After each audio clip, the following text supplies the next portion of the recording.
We should be hot, and hopefully we don't have any echo this time, but let me see. All right. Let's see here. You got your cans on, Dave? Just double check. You got your cans on. My cans. Pull your mic up. All right. First, I want to thank all the sponsors. Head over to www.johnbartoloshow.com. I want to give a special thanks to all the sponsors and a shout out to all of them now. Big shout out to Gallo Technologies for the walls behind us. Rhino Metals for all the tables. Blackwater Ammunition. CAA Gear Up USA. Pulsar. Thermal imaging technologies coming down in price. Go check out Pulsar. Enforce Weapon Lights. Right On Optics. Full Quartz and Firearms. And go check out Warrior Poet Society Network if you haven't. The show's streamed on there. Let me know if you hear any audio glitches. We're working through the audio. I appreciate everybody's patience while we do that. Can't thank you guys enough. Got a special guest today. This is amazing. I'm actually incredibly excited about this. We got the one and only All-American Dave. Hello, Pull that mic close. Pull it close. Hello.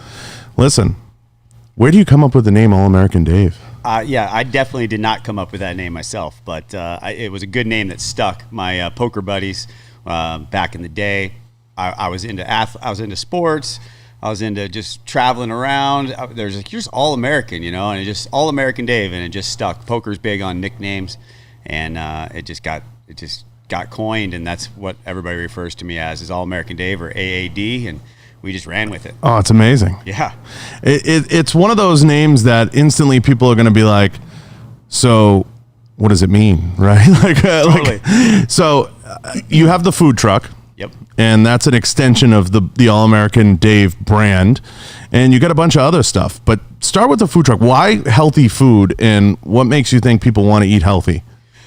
Yeah, right. Exactly. It's, people want to be in shape. People want to be fit, but they don't want to eat healthy food. But really, back in the day when I started this whole program, I was a personal trainer for some famous poker players. And when I got these guys under my belt, Jennifer Tilley's a famous actress. Antonio Esfandiar is really well known in the poker world. Brian Rass, Phil Locke, a couple of these really well known poker players. I realized as a personal trainer, I was like, man, if I can get these guys great results, I'm going to look like an incredible trainer. And superstar. Really, it all comes down to diet.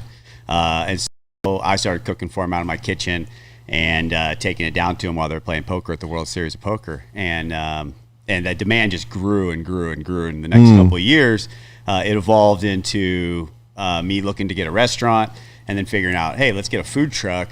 I can park it really close to the Rio and deliver my food, because at the time I was cooking food out of it evolved until I was cooking food out of the Crown and Anchor where I used to bartend, and I was cooking meals from Crown and Anchor over on 7 miles away from the World Series, delivering twice a day, running across town, and it was hectic, crazy. There's a lot to the story that kind of probably should start a little raw, but I ended up getting the food truck. Well, it's grinding. Yeah, it's grinding. Full grind from my kitchen to the place I was bartending at to looking for a restaurant, ended up with a food truck, and then ended up making a deal with the Rio, being the only food server outside of the Union house that they have, being allowed on property and being able to cook my food right there and deliver to all the players at the series.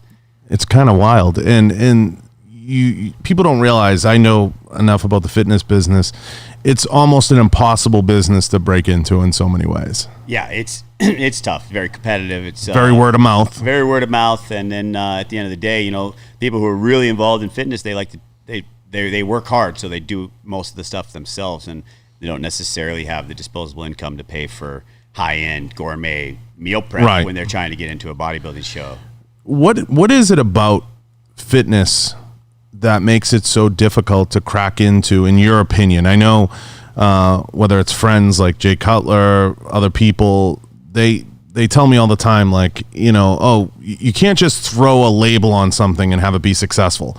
It's something weird with the fitness industry where it is that very closed door word of mouth that the devil has to be in the details or it's not going to work almost ever. Yeah, in your opinion, on the food side, what do you see? Well, fitness it's a broad scale, you know. Yeah. And when I first got into bodybuilding, like I was a natural bodybuilder. That's what kind of got me understanding the importance of macronutrient balance and really consistency with diet if you want to get to your results. And that was kind of the light bulb moment when I did my first natural bodybuilding show of what was capable when you applied a perfect diet.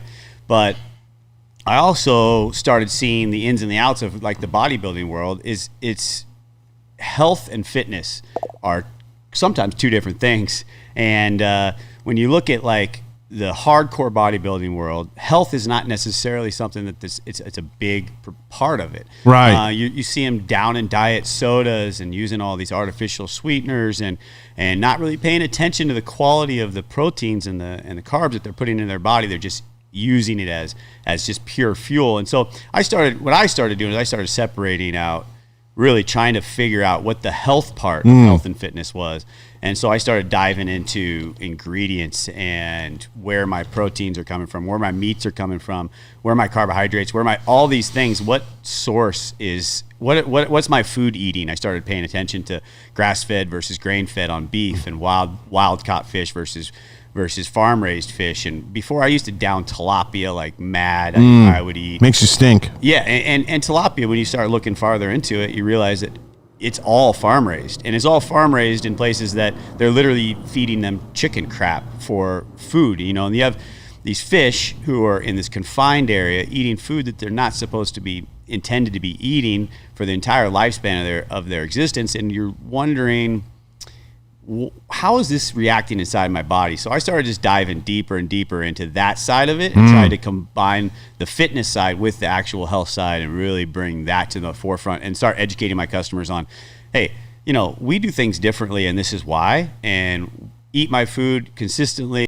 Maybe, I believe that you'll have an awakening. You'll start to recognize, your body will start to recognize, hey, this is better. And this is really ultimately, I was consumed with looking really good, and then as I've gotten older, I just want to be healthy. You want to run clean. I want to run clean, and I want to be there for my kids, and I want to be strong, and I want all these things, but ultimately longevity. I'm looking for health and fitness for as long as I'm breathing. Yeah, and people don't realize I had to do a deep dive into this when I went for my echocardiogram and a lot of my heart stuff. Salt, when you go out to eat, sodium. Yeah. I had to do a deep dive into like the sodium content of shit. And when you go in a restaurant, people don't realize they're using globs of butter. Oh, that's salt the up sauce. the ass. Yeah. The secret sauce. I mean, I came up, my restaurant experience was Outback Steakhouse, and the secret sauce there is butter everything. And of course, butter gets a bad rap. It's not necessarily the enemy, but when you're talking of gobs and gobs and gobs of it on all of your meals and all of your food, and then you're cooking with it and you're heating it, you're starting to break down these essential fatty acids and starting to destroy your food. It's like, wow, it's a rabbit hole, right? And then you go down the rabbit hole of like understanding, like, are you starting to watch sodium, but then you eat really clean. And a lot of people don't get enough because it's essential, right? Iodine we have to have it. Our bodies need it. And so when I started eating really clean, I actually was salt deficient. I was, because I used to never salt anything. Because I was always getting so much sodium from all the other food I ate. But then when I started just cooking all my own food, I realized, wow, I actually need to start salting things and then pay attention to what kind of salt I'm using. But it's amazing how these little things people don't pay attention to that are so freaking bad for you. Yeah. And they're not hard things to cut out. That's the funny thing, Dave. Like, I learned, like, soda is an indulgence to me. I like a good Coke Zero every now and then. But it's chemicals in a can. I mean, that's what you're drinking. Yeah, at the end of the day, it's like, can you pronounce all the chemicals that are in that Diet Coke? I mean, at the end of the day, is a regular Coke better? Probably, So what advice would you give to even the most casual? Let me ask you this, because everybody's getting into gaming and sitting in chairs for hours on end drinking energy drinks. What advice would you give folks like that to just take a healthier approach every day? Like, what would be your first tier if someone came up to you and said, dude, I don't lift weights, I just like to play video games? Like, what? Start somewhere, right? Like, yeah. I mean, my big thing and my biggest weakness, and so many people, is sugar. I mean, sugar is everywhere. Right. It's disguised in every sauce. It's disguised in everywhere. It's made up. You look at ingredients, you see sugar, but then you see cornstarch or corn syrup, and then you see refined hydrogenated. You just see all these different types of sugars and maltodextrins and all these things in these ingredient profiles, when at the end of the day it's sugar, right? It should just be sugar. But what does sugar do inside the body? Like when you start to recognize the inflammation, how inflammation feeds all of our disease, and how sugar literally feeds inflammation. It's just this whole cyclical thing of like, we're constantly in our body the fuel necessary to make these negative cancer cells inside of our body, to make fat cells grow, to make all these different things. This internal environment is absolutely out of control because of sugar, mainly sugar, and not just real sugar, like all different types of sugar. And so if that's the first place I always start, is stop eating sugar. Look at ingredients, start making decisions that are like better for you. Don't sit there and drink a soda and a bag of chips and wonder why you're not feeling good. I mean, you're fueling your body. This is our fuel. This is the way that we operate. You think about cells inside the body are constantly dying and recreating, right? So we are really what we eat. We do become what we eat. And so to not pay attention to that and still expect your body to perform at a high level is kind of like. So I'm totally fucked because I eat a tube of Pringles a day, a box of Lucky Charms. So I'm as good as dead, right? Well, you could. There's no hope for me. Yeah, the hope starts today. The hope begins today. The hope begins today. It's fun to see brands like yours flourish and have success, and hearing about you going this route. And I think I totally believe in meals. To everybody listen out there, pre-prepared meals. Preparing your food is half the battle, because most people rush into the day and rush out of the day, right? And that causes people to hit the drive-thrus and everything else. And having the meals prepared and at home is half the battle. And I've worked with every meal nutrition company out there, whether it's Nutrition Solutions, Icon, all the different brands out there, Trifecta. It's something about, though, shopping regionally, like working with somebody who's making it within 30 miles of you. Yeah. And it's tastes a little bit better, tastes a little healthier. To anybody that hasn't bought prepared meals in the past, what's the biggest thing? I feel like it's portion control, but what's the biggest thing they learn, or they feel they learn when they purchase prepared meals? Yeah, for sure, portion control is a big one, right? Huge. You start looking at this, and you see this handful of chicken and this little bit of sweet potatoes and broccoli, and you start recognizing, like, wow, man, we're really overfed in general. We overfeed ourselves a lot, and then underfeed ourselves a lot at the same time. So it applies portion control, and it applies consistency when you have that box ready to go in your refrigerator. And you're hungry, you're going to turn to that more often than you're going to turn to that bag of chips. You start feeling yourself a little bit more, and you're going to just.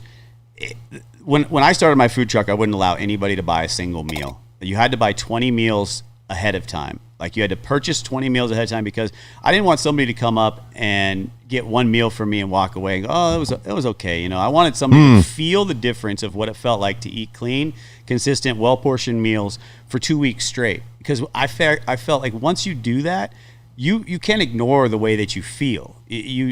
Most people can get away. The body's an incredible adaptation machine. It can adapt to any situation, right? It's incredible. But when you give it what it really wants, you start recognizing, wow, maybe I wasn't feeling as good as I was supposed to. Maybe I didn't have the right amount of energy. Maybe that's why I have these days of just these down days where I get to the gym and I feel weak. Well, maybe that's because you're undernourished or overnourished in certain areas.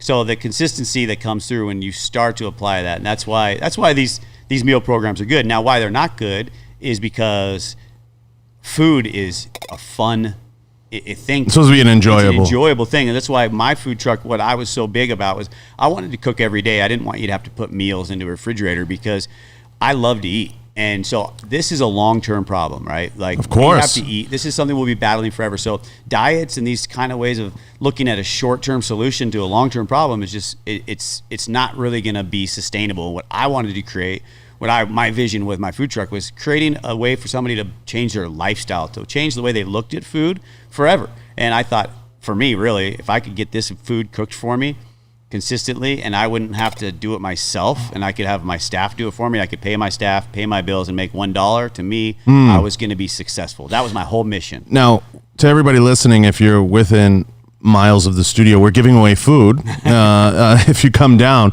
But, you know, we must be disgusting to you as a society. As a man who's really drilled down in these facts, and it's totally disgust you. Am I disgusting? It is not. I mean, look, I suffer. My whole family, we suffer from like sugar addiction. I'm the worst. When I'm off my diet, forget about it. I'm the absolute worst. It's not our fault. Like, it's not your fault. It's not our. It's just what has happened in our society.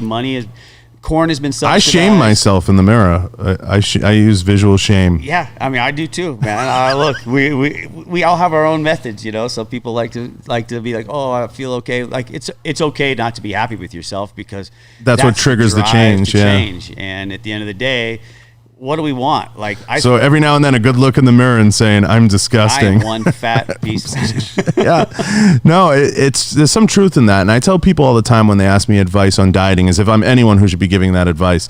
For some reason, they think that I know something about fitness. I always say, you know, when you want to do it, you'll do it. Yeah, it's pretty It's that simple. Yeah. When you're disgusted in yourself, and take a good long look at yourself naked in front of the mirror. It's tough, man. It's a battlefield out there. You go to any grocery store, you turn the TV on. It's the worst. We're flooded everywhere we look. I mean, it's really difficult. It's bad to overcome. What's the worst thing people put into their body? Is it cereal? Oh, I love cereal.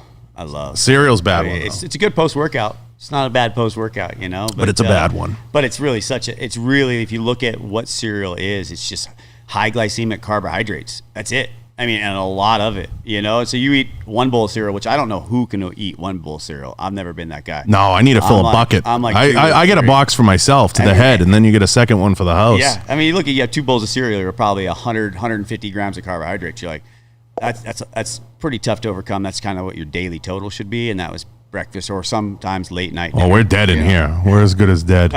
Yeah, 1 donut isn't enough. We have 2. Yeah. So it's, you know, if it's not the scale that does it to you, the mirror will always win. And that's something I always tell people. Now, you don't have to be training for Olympia or for anything crazy. You just have to want to take pride in having, like you said, that clean output and putting together and preparing your meals in a way that you're not eating garbage all the time. Yeah. What's a good consistent method you give people? Like, do you need 2 clean meals a day? 3? Do you suggest lunch and dinner need to really be right? You know, this is for the lay person just figuring it out. Basic people. I just did this like little challenge on Instagram, basically the AD challenge. It was just trying to get people not to eat after 2 hours prior to bed. Like 10 p.m. is what I set the time for, but some people go to bed earlier. It was no milk, bread, cream, sugar, or eating after 10. That was just no milk, bread, sugar, or eating after 10 p.m. or cheese.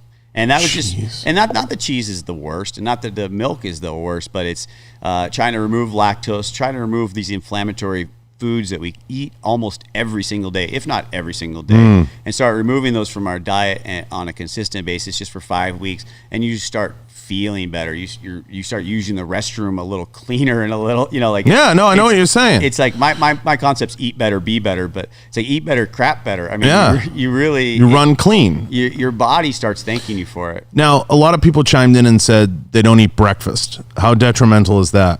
I mean, like, you know, breakfast, what does breakfast mean? It's break the fast of the night, right? So it's your body's ability to start your metabolism back up and get you fired up and get your body relying on food for energy. So some people don't do it, and it's okay. There's a big thing on intermittent fasting and stuff like this. Ultimately, long term, I believe that slows down your metabolism over time. Sure. And then by not eating breakfast, you're slowing down your metabolism, and you're kind of forcing your body into alternative fuel sources to start the day. Break the fast, get up and have a sensible breakfast. If you don't have time for sensible breakfast, have a protein shake, have something to get your day started. And that's going to stave off your binge eating later on during the day. It's going to help you be more consistent.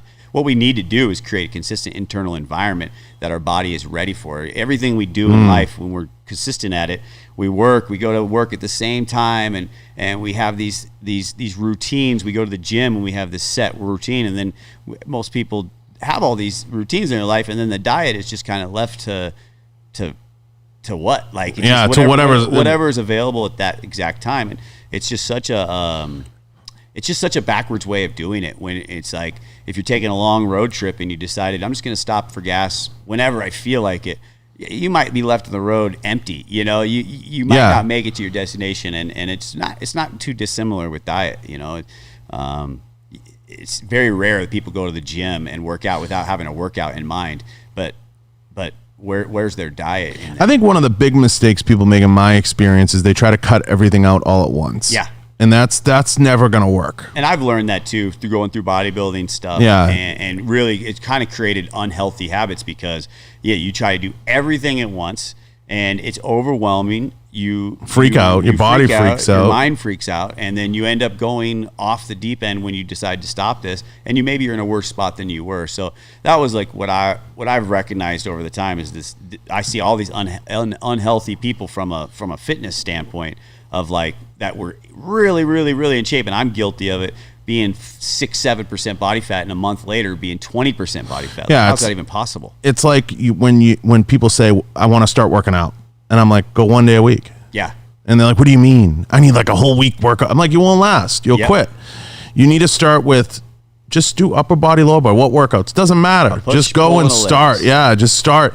And then when you get a couple weeks into that, then you could start refining it and adding in pieces. But if you try to put a 5-day week workout plan, you're coming from nothing. Yeah. To everybody listening, coming from the couch. Yeah. You're gonna fail. You're gonna have injuries. You're gonna be too sore to train, and you're just gonna fall off. I always start with 3 days. I say 3 days at 50%. I just go through the motions, just figure it out. People are, I want a specific workout. I'll give them a basic thing, but listen, push, pull, legs. You know, push, pull, legs 3 times a week for the first couple weeks. Slowly acclimate. Get your heart ready. Do some cardio, some light walking. You know, don't go crazy, but the body is an adaptation machine. It will adapt to any circumstance you put on it, but it can't do it overnight either. It takes time. It takes consistency. Now, I want to ask, you started getting in with the fighters and doing meal prep around some of the fighters' camps and everything. How did that come about? So a mutual friend, Dan Bilzerian's one of my best friends, not my best friend, best man at my wedding, a few years back, and he's friends with a lot of fighters. Naturally, they're over at the house, and Cowboy most recently, we were just at his house at the trampoline, messing around, just kind of talking about what I did, and I said, let me get some meals to you. Right. A couple months ago, so I prepped for him, Yair Rodriguez, and a couple other guys, meal prep for him, and gave him the food, and they were like, wow, this is awesome. How can I get this consistently? And then diving into it more, realizing like it's pretty remarkable. These guys have jiu-jitsu coaches, and they have boxing coaches, and they have strength and conditioning coaches. It's quite a mixed bag. They have so many coaches, and a lot of them, I'm not saying all of them, but aren't really paying that close attention to diet. No. Which is maybe the old school way of the wrestler that would just sweat it out in trash bags, all of it, but like, when you think about how high level of training these guys, and that's what I was trying to talk to Cowboy and really started talking to these guys about, like, hey, guys, you guys are paying so close attention to all this. Do you understand what's happening in your body post-training? What happens to your what is the actual physiological side of what's happening inside your body when you're sore or after a hard training session, and why you would want to apply maybe this principle to your dietary principles to be able to help your body do what it wants to do. And you've been able to get by on sheer grit and determination, but you could be better. You could actually be better. And so Cowboy's somebody who hardly ever eats. Like he eats maybe one time a day, and it's pretty relatively unhealthy from the get-go.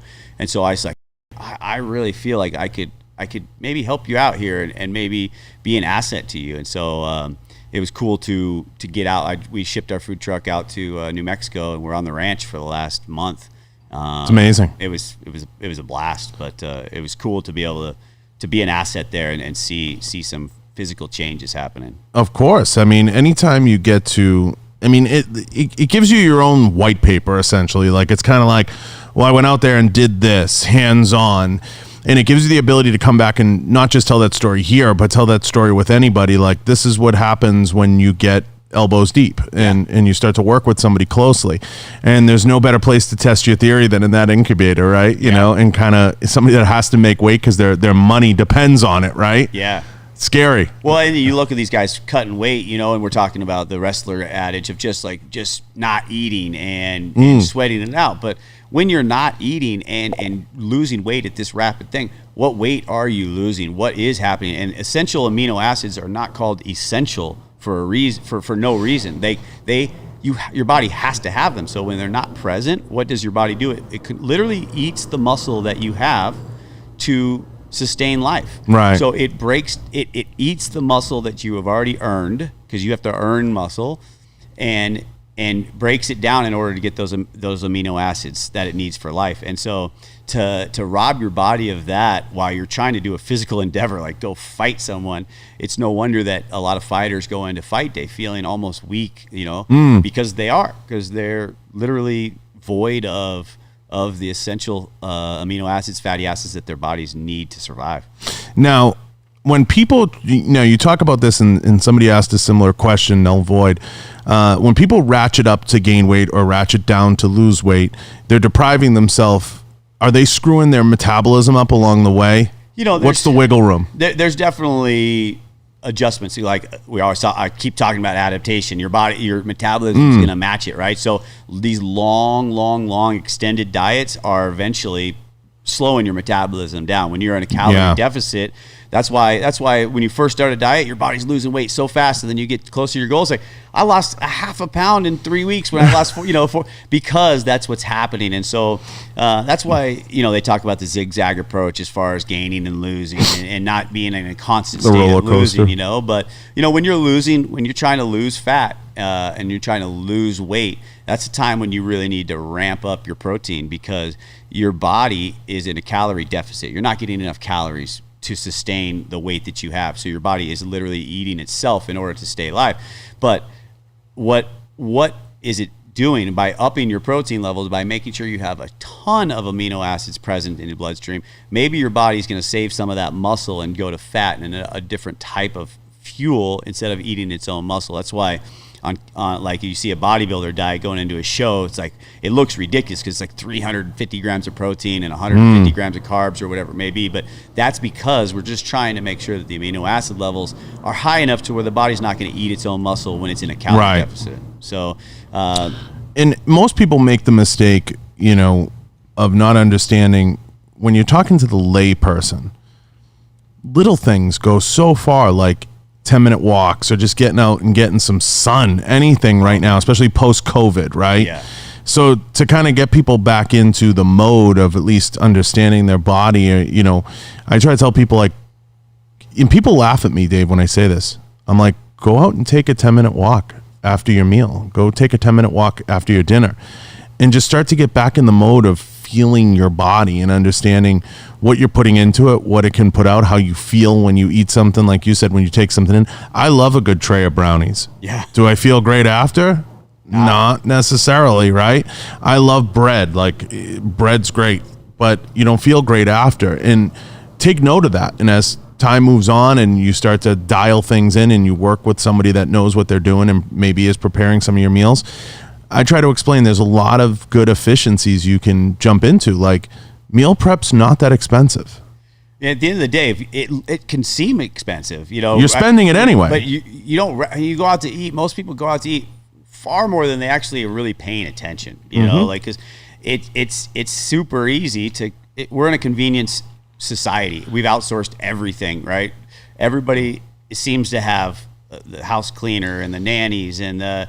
It's just, we have somebody to do something for us all the way across the board, and it's same with food. Yeah, right. But if you're just leaving that to the end of the day, there's really no healthy option out there. But meal prep, it's thinking ahead, it's doing something good for yourself, and yeah, man, it's easy to pop those things in the microwave or on the skillet just to warm them up.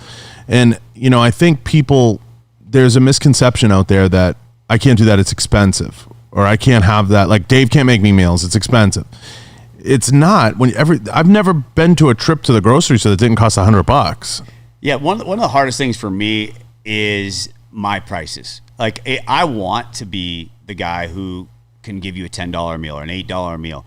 I choose to use what I truly believe is the best of every ingredient. I never really mimicked anybody. I wanted to just provide what I felt like was the absolute best. And so when I decided to use only wild Alaskan sockeye salmon, I knew that, man, that's like $14, $15, $16 a pound. I use free range air chilled organic chicken. That's also, you can get chicken. You would never notice the difference in taste from $1.99 to mine, which is $6.99 a pound. So I have to educate my clients on everything that I put into my food and why. And I still get people who are upset about the price, but it's a very difficult thing. But like where I put my value is I believe that long term, if we're consistently eating really clean foods from good sources, it's going to benefit us in our quality of life for years to come. And it's tough for. It's about good food fast, not fast food. Yeah. You know, I mean, you go to Chick-fil-A, for example, which I do love Chick-fil-A, but if you go through there and drive through, you're hardly ever getting out of there for less than $15. Like, people think it's like, and they come up to my truck where it's like I have wild Alaskan sockeye salmon and organic brown rice and organic vegetables and avocado for $16, and it's like, oh, it's too expensive. Well, I mean, it's really. You want to pay $1 more and live maybe a minute longer. I mean, maybe. I mean, if we had those bracelets like that told us how many minutes we had on our life, right, you know, I mean, the time thing, it'd be a no-brainer. You might not be eating those things. Yeah, the ding dongs take at least 7 minutes off your life. Yeah, at least. Yeah, we had a cheat night of the Pink Box donuts. I saw on your thing over at Dan's. Shout out to Pink Box. Hey, they're I'd never had them before, and Dan, we had a cheat night over at Dan Bilzerian's house the other night. He got pizza and 3 boxes of donuts. But of course, who eats the most donuts out of everybody? Me. Right. And so I've been suffering since then, but it was worth it. It's a worthwhile indulgence. It was pretty good. Yeah, you get that sugar high. There's something to be said about that. You can do if it's the right high, if you can balance the sugar high out just right, you'll find yourself doing the dishes. Yeah, cleaning. But if you wait a little too long, that crash is going to come. The crash comes and you're gone. You'll be on the couch asleep. You lose forever. Yeah. But yeah, no, I mean, it's crazy because I think of all the crap, and we talk about this a lot in the office, that we put into our bodies and all the dog shit that, and you want to do so good, but it's so hard. And you think of, like, as humans, what we are at our core and what we're supposed to put in. It's like we're supposed to eat clean. Yeah. Like it's crazy to me. Well, the crazy thing is like you've done it, I guarantee it, is when you're on the program, when you're eating clean and exercising. I was in shape once. It's like, I saw a picture. I was like, wow, once. You're jacked. Once. Man. Yeah. I was in shape once. Well, but how good did you feel then? I mean, mentally, emotionally, like for me, I feel like I can tackle the world when I'm on a clean eating program and I'm getting better on a daily basis. I feel like every aspect of my life comes together. I'm better in my relationship. I'm better at my job. I'm more organized. Like everything. I just think clearer. I have more energy. It's one of those deals. Like when I'm on it, I'm like, why do I ever stop this? And then when you stop it and you try to get back on it, it's like, how did I do this before? How did I even get to this point where I was rolling like that? But that's the trick. That's really the trick. And that's why, like, committing to some sort of plan, that's why, like, I like little challenges and stuff, just to get the momentum created. Because once you get there, it's not that difficult to stay there. It's just hard to get the whole program going and get to your mind to match. It's easier when everybody around you is involved. That's why the idea of the Fight Camp food truck is intriguing to me. Yeah, it was cool. It's very intriguing. And I know that that's not economically feasible to do with everybody, but it can be a really incredible incubator. Yeah, it really was. To get data. Yeah. And everybody at the camp, from Pedro, the Muay Thai coach, and the strength and conditioning coach, Shara, and Jafari, the head coach. Everybody was eating clean, and they were just loving it, and you could it just carried through everybody, from just a little more energy and fire to go hit our workouts and just in general. How many meals a day should somebody be having? That's a question people ask.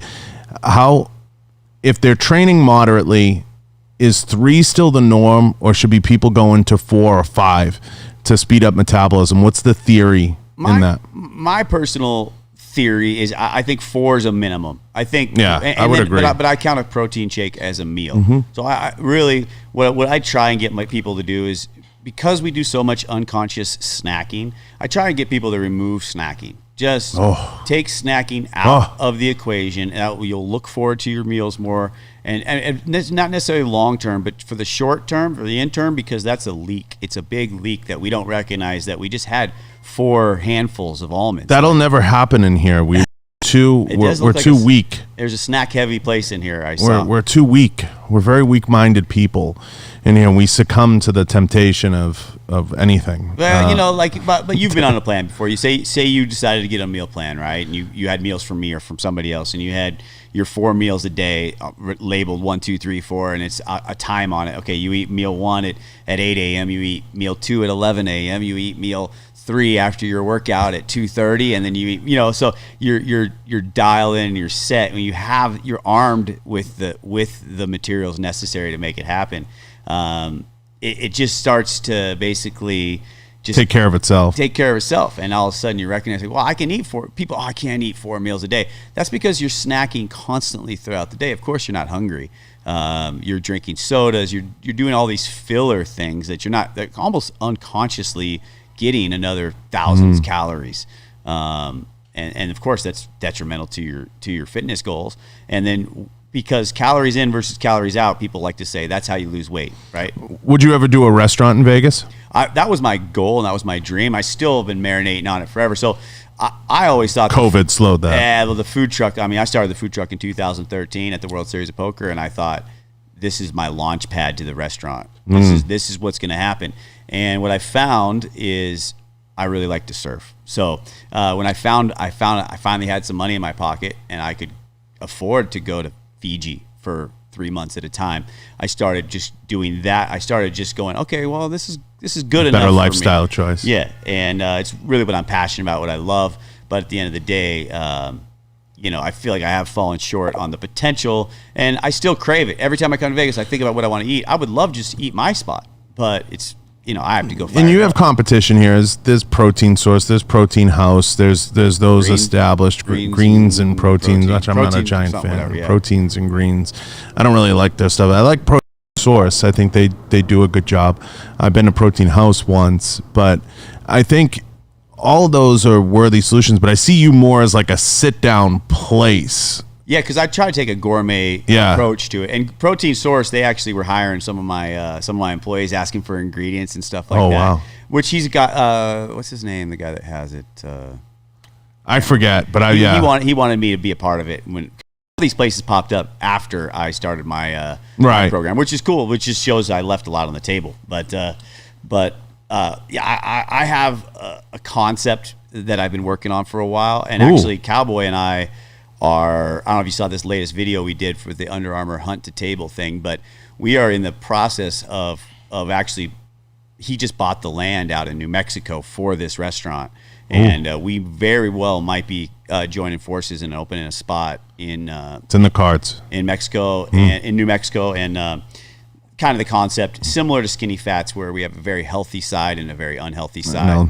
But a couple of people are asking, where can they find the meals? Are you shipping at all? We're not shipping outside of Las Vegas. We've looked into that as far as dry ice shipping and stuff. We haven't done it right now, but allamericandave.com is you can get some information off of that, and we do deliveries and pickups. And COVID had closed us down for a while. We've been trying to figure out exactly where we want to be and what we're trying to do. I've been in New Mexico. I've been all over the place. It's hard to get staff right now, but we're just ramping back up to get ready, kind of capitalizing on this momentum we gained from going out with Cowboy, and so we'll be.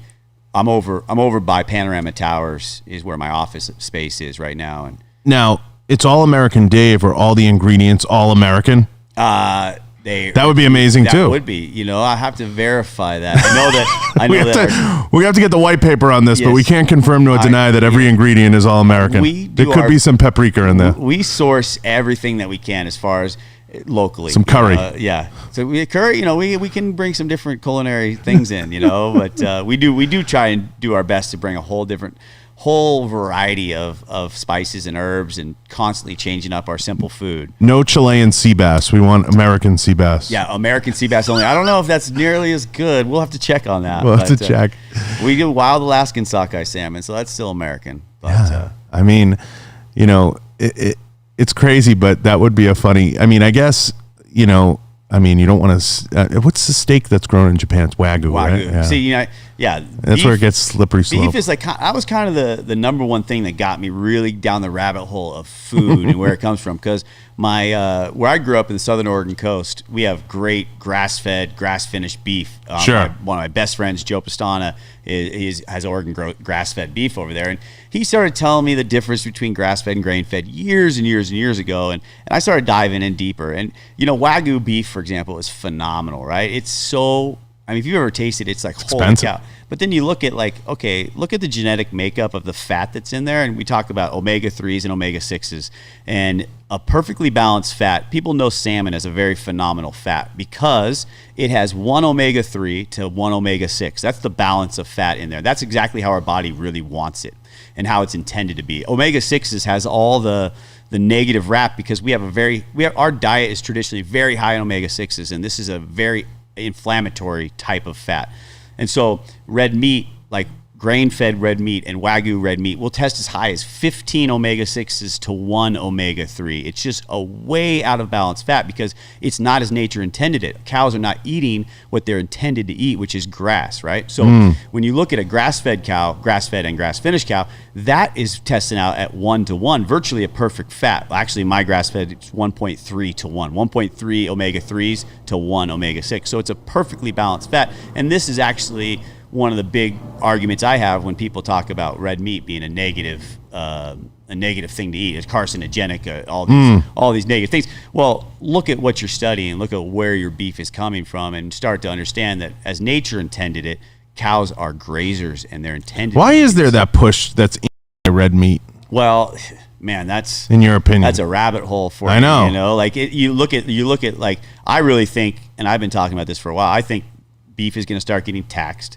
Beef is going to start being illegal in some places, and it's all really fabricated nonsense about these huge factory farms creating all this carbon emissions and things like that. But if you look at, start studying how a cow actually eats grass and what level it eats the grass down to, and then when it gets to that special level and how grass regenerates, how much oxygen is put back into the environment, how good it is the way that cows actually graze on grass for carbon emissions. It's kind of frightening. And then you look at like the push for these artificially grown meats like Impossible Burgers and these things, and you look at the ingredients in them, and it's like, I just posted something on my Instagram yesterday about like greenwashing. It's crazy to me that vegans think that they're all about health and all this stuff, but yet they're eating this chemical combined artificial thing to taste like a burger because they're craving meat, because the things that are in meat our bodies naturally need and crave. It's just it's wild the amount of misinformation that's out there. Yeah, like it's almost like anti-vaxxers. There's like anti-meaters out there. It's very strange, like the subculture, and I feel like that's like something that's looming out there past COVID that's like waiting to like, oh, the anti-meaters, you have to be a vegan and dress in all white every day, especially Tuesday. There's like these weird rules that people want to create. I mean, it's frightening. I get it. There's a balance between our diet in here, which is buffalo wings mixed with chicken sandwiches and ding-dongs, but I would think meat would be something that would be a staple. I mean, it's remarkable to me, the thought process behind this, and then the lack of people really using critical thinking to actually dive a little deeper into like, wow, what is going on, this attack on the meat industry? And look, I do not like factory farming. You look at anything I serve. No, I mean, if you drive by like a factory farm, like the beef that they're talking about in the fields that there's zero grass on, and you smell that, I mean, that is not healthy. There's no question about it. But the next place you drive by is this huge factory where they're creating this magical protein out of these different chemicals and stuff, and it's smoke billowing out of it. I mean, what's worse? I mean, let's think about it. Let's use a little bit more critical thinking and start realizing that where you're sourcing your meat from is important. But to just think that, I saw something like they want to limit you to 4 burgers a year or something like that, or 4 burgers a month, or 4 pounds of beef a year or something. Oh my is God. what they're proposing. Some ridiculous thing. I hope not. I don't know how that's going to happen, but I hope not. Yeah. I mean, we all hope not, you right? and me both. Yeah. God. But yeah, I do feel like that's looming out there, and that's something that's kind of like on the horizon, is this anti-beef, because that's the next way to pussify the universe, right? It's like, and I don't want to use bad term out there to upset somebody, but it's like that's the next thing. We'll take the red meat out. Yeah. I know what we'll do. Yeah. No more red meat. It's frightening. It's a rabbit hole that you go down, and there's a lot of things linked together that seems like there's a movement in this world that's kind of anti-human, anti-frickin' being a dude, and being like, hey, like going out, strength. Going out and hunting and farming your own food is one of the most simple American male things, female things human things you can do. I mean, you go to, like I talked about in that video we just did for the hunt to table thing. I don't know if you watched it or not, but at the end of it we talked about what are you doing when you go to work? They always say you're putting food on the table. Like you're putting food on the table, but to actually go out and really put your food on the table, legitimately through your efforts put food onto the table. I'm a spear fisherman, so I love spear fishing, and that's hunting. It's most like it's incredible. It's such a challenge, but the feeling of diving down on one breath and avoiding the sharks and picking out your fish and getting it and bringing it home and cleaning it and putting it on the table and then feeding your other families with it. It's to me, it's the most incredible. If you haven't killed something with your bare hands, I'm convinced you haven't killed something. Yeah. I mean, you really need to feel that. And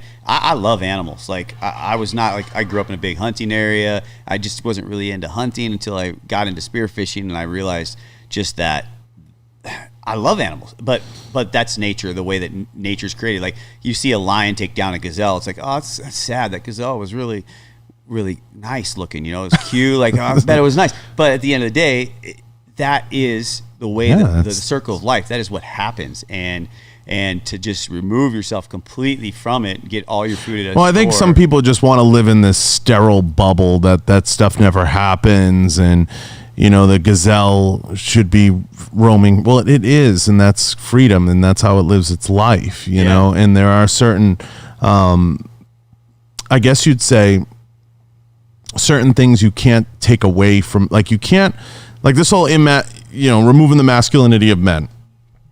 It just like cancel culture, to me, it'll never work. It will never work. You will end up with some Demolition Man version of the future, right? What's your boggle type of situation, or, right. It's not a reality. It's not a because sooner or later, like a rubber band, it's going to snap back, and people want to be people. I'm not saying everybody has to be an asshole out there. I'm not saying everybody has to be, I agree that the universe could use a little, but the idea that we can never view anything or should never see anything or feel anything that's offensive is at the root of it all, right? Seeing that gazelle eating that that's life. Yeah. That's the circle of life, just like you said. I mean, bullying and thing, bullying's never not happened. It's right. always happened. And now, do we need more leaders, guys, men, strong men to stand up and to disallow that? Good men? Yes, that's what we need. It's not like you can eliminate bullying, but you can just create more leaders. You can create more strong. I still am a big believer that, you should fight it out in the schoolyard. You need it. I mean, it's it teaches you a lot, yep. And you realize life's a battle, and you got to learn that from early on. If you're catered to, I think that's what we're experiencing right now. Just a catered to generation who has had everything handed to them without ever really experiencing trouble. It'll change because Hollywood's going to lose, and Hollywood controls the narrative. They're losing now, and that whole Hollywood culture of hey, we're going to watch millionaires give each other awards, that shit's all going down the tubes, and it's going down the tubes fast because people are kind of sick of the facade, and people see through it, and that idea that I'm a movie star, so I know, is all going by the wayside. It's just the degrees of separation are too short. via social media and via other avenues that you could just see through the veil. Like there's no more man behind the curtain. Ignore that man behind the curtain, you know, pulling the levers and the smoke. It's all horseshit. It's all horseshit. And people in Hollywood try to destroy human nature, and it's convenient to be woke when you have millions and millions of dollars and you can, you know, I think everybody should be equal. Yeah, well, let's take you out of your mansion and let's redistribute your money and then let's talk. Yeah. And that's where a lot of that comes from. It's convenient. They speak from a place of convenience, you know. When you have billions, and I use the word billions, and you're like Bezos or some of these guys, you have the ability to you can do whatever you want. If you feel like feeding kids in Costa Rica for the rest of your life, you could do that. I mean, and that's why a lot of these people tend to be disruptors, because they can afford to be. Yeah. You know, when people ask me like, why is Tom Cruise so weird? I go, because he can afford to be. Right. You know, he can do what he wants. Yeah. So they kind of come from these pedestals. So it makes for an interesting, it's very interesting what's going on in culture and how it will ultimately trickle down and affect food and affect diet and affect people. And I think diet for me is the most simple, basic, fundamental thing that what you can do for yourself to improve your quality of life is what you start to fuel your body with. But it goes it's like almost across the board. If you listen to what you're told, you're probably going to be taken astray. You're probably going to go down the wrong path. McDonald's. You know, like you listen to what you're told. You listen to what the athletes tell you. You got these professional athletes talking about McDonald's, all these things, soda, Sprite. I mean, all the way across the board, not really caring about what they're promoting just because they're getting dollars, right? So it goes that way for everything. People have outsourced everything, and including critical thinking. And so if you start to think for yourself, you'll start to uncover truths that maybe you were like, wow, it was right there in front of me, but it was kind of hidden by my own inability to start thinking. But that's why diet is... And you convince yourself, too. Like, You're like, I can go through the drive-thru. I know, Dave's done it 100 times. I can go through the drive-thru, and I can get myself that chicken sandwich. It'll be clean.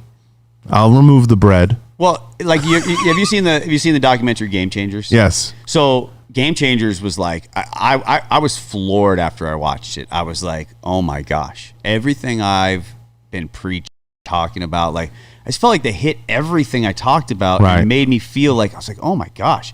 But then you start diving into it more, and you really start breaking it down. Everything that they talk about is just manipulated, really, really well done, really very well manipulated baloney. And like, it's like, oh my goodness, this amount of misinformation just being fed to the masses and being just gobbled up, like nobody looks into it. It's like, this is truth. Oh my gosh, I better do this. This is bad. I mean, the way they demonize heme iron, and yet you start looking into it, you're like, oh wait, actually, that's the most absorbable type of iron, essential, that you have to have for life. And it's just, I mean, it's every single point that they make, it's fake science. They say in the name of science, but yet it's really disturbing. Actually, to me, it was the best. People ask me like about us. I think it's the best piece of science fiction I've ever seen. It was really, really well done. And then you look at, okay, who backed it? James Cameron directed it. Bill Gates is behind it. All these guys who own these massive pea protein processing plants, and the way that they just attacked everything in the meat industry. And then you look at it, okay, so how could a vegan diet that's void of vitamin B12, that's void of enough heme iron... Isn't Bill Gates a fucking scumbag? Bro, that guy is frightening.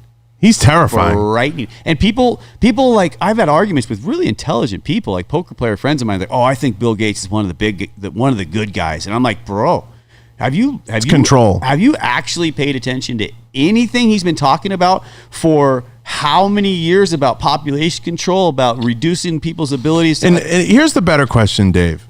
Whew. Do you think Bill has anybody around him that tells him no? Oh man, that's it, right? Like, that's the number one thing. Like when you're up in those echelons, there's nobody standing around Bezos or Gates or any of those guys and being like, no, no. They're all saying, yes, sir. Where can we? Just write me a check. Yeah. Oh, okay. Yes, men are the bane. Like the problem with these guys who are these top level things. We were just talking about. We saw a Denali truck go by. Is that your Ford, by the way, outside? Yeah, it's a badass truck. Very nice Raptor. But we saw the new Denali. I've been a GM guy for a long time, and it's the box ugliest looking truck I've ever seen. And I was just, all I could think was the exact same things. Like, whoever's on top is like, nobody's telling them that this looks like terrible. No. Like, this is a horrible looking truck. No. Why would you put out a $75,000 Denali that looks like that? Like, it happens so often. It's like most right? Chevys. Like, but that's a dangerous place to be. When we're in a circle where people aren't telling us the truth, they're just telling us what we want to hear, and that's what we got going on. We're not growing. We're not evolving. We're regressing. You know, it's not a good spot to be. And when we too often, I think we're just find ourselves in circles. I tell everybody, downvote Gates' stuff. Don't fuck that guy's dangerous. He really is. And he's putting a lot out there that's he's a scary. It's quite scary guy, actually. Man. Yeah. And I say it all the time. It's funny how when you're a billionaire, you all of a sudden become like a health czar. You're an expert in food. You can be an expert in anything. People think he's the best scientist in the world. He's creating all these vaccines and stuff. It's like, bro, what is he a scientist? No, he's not at all. So why is he so? He said it years ago. The best business he ever got into was the vaccine business. He's like, it's on record. You know what I mean? He's making billions of dollars from these things. Like, it's like rabbit holes, man. There's some deep ones, but we're in a crazy time right now, man. But it's simple. Like, I think we make everything so confusing, and that's with diet. We always go back to diet. Is like, it's a lot simpler than we make it look. You know, for me, like, guess what? If what you're eating has an ingredient list of longer than 2 or 3 ingredients, you probably shouldn't be eating it. Safe advice. You know, safe you probably advice. shouldn't be eating it. Well, especially if you can't pronounce one of these ingredients in there. Somebody just said Gates looks like a skin sack. That's pretty funny. Listen, he may be. He might. He could be a subterranean lizard person. There We could don't be know. A couple of aliens walking amongst us. We don't know. It's not out of this world that he's. I like one to of see them. him and Elon in celebrity boxing. I agree. I think that would be the ticket. You know, alien boxing, we'll call it. Alien boxing. Well, you can bet on it only using Dogecoin, though. Yeah, for sure. Yeah, you can definitely get more. All right, listen, it's been an hour, believe it or not. Wow, that was fast. I know. It awesome. flies. So I want to take a minute, let everybody know where they can find you, how they can look you up, and what the best place to dig on you is. So when I became All American Dave, everybody's like, you got to buy the website and Twitter and Instagram and Facebook. So we have all those. We have Twitter, Instagram, Facebook, all at All American Dave. All American Dave. AllAmericanDave.com is my website, and always needs help. So anybody out there that's good at designing, let me know. Yeah. But yeah, and then so we'll be reopening the food truck for meal prep and things like that probably this coming week. You can send us some emails, and we can build a diet plan for you, give you a workout plan. We can do it all if you want advice on how to get there. That's kind of what we specialize in, and yeah. Well, listen, I love this, and you're welcome back on anytime you're jonesing on something. I'd love to have you again and have the truck and the whole gang, because we got it all here today, and it's exciting. I want to take a minute and thank Dave for taking the time. Appreciate you coming out. Everybody's asking all kinds of questions. We can't get into all of them. Dave can answer them if you message him. People are asking about ketchup. They're asking about relish. They're asking about everything. Ketchup's a tough one because if you look at it, the first ingredient sugar, and if it's not first ingredient sugar, it's ketchup, it's tomatoes, and then just it's say 2 no. or 3 different types of sugar. Don't do ketchup. Mustard is your friend. Oh, you heard that here. Mustard's your friend. Listen, I want to thank all the sponsors. Head over to www.johnbartoloshow.com. Go check out a complete list of the sponsors there.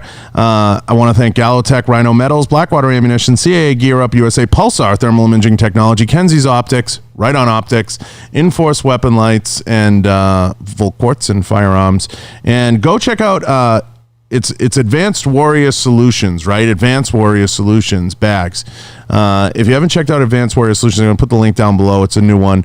And Warrior Poet Society Network. Use the code Bartolo if you want to tune in and see some badass shit. Army Ranger John Lovell. Go check it out. Awesome crew. Love what those guys are doing. The show's broadcast there. I appreciate everybody from the Warrior Poet Society Network and their audience. We're out. Right on. Thank you.